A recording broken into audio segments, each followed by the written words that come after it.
I stood upon the sand of the sea, and saw a beast rise up out of the sea, having 7 heads and 10 horns, and upon his horns 10 crowns, and upon his heads the name of blasphemy.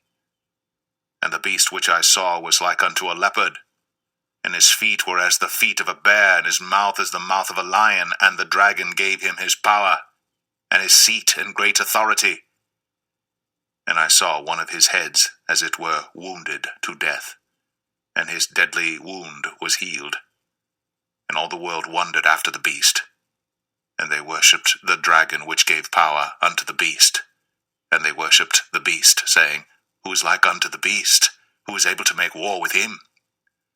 And there was given unto him a mouth speaking great things and blasphemies, and power was given unto him to continue 42 months. And he opened his mouth in blasphemy against God, to blaspheme his name and his tabernacle, and them that dwell in heaven. And it was given unto him to make war with the saints, and to overcome them. And power was given him over all kindreds and tongues and nations. And all that dwell upon the earth shall worship him, whose names are not written in the book of life of the Lamb slain from the foundation of the world. If any man have an ear, let him hear. He that leadeth into captivity shall go into captivity. He that killeth with the sword must be killed with the sword. Here is the patience and faith of the saints.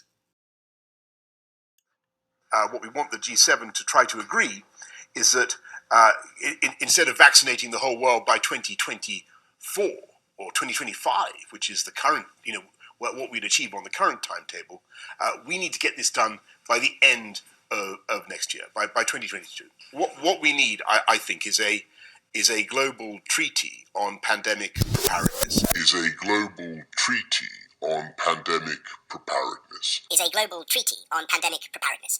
And to go back to the question the excellent question you were asking about the origins of the disease, we need zoonotic research hubs. We need to know where the new zoonotic diseases might be arising. We need to have a global network of surveillance. We need to have a global network of surveillance.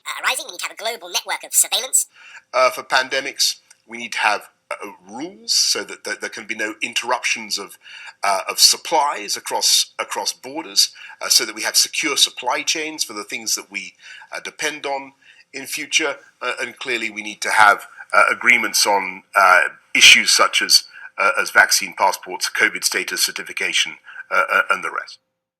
And he causeth all, both small and great, rich and poor, free and bond, to receive a mark in their right hand, or in their foreheads, and that no man might buy or sell, save he that had the mark, or the name of the beast, or the number of his name. Here is wisdom. Let him that hath understanding count the number of the beast, for it is the number of a man, and his number is 666.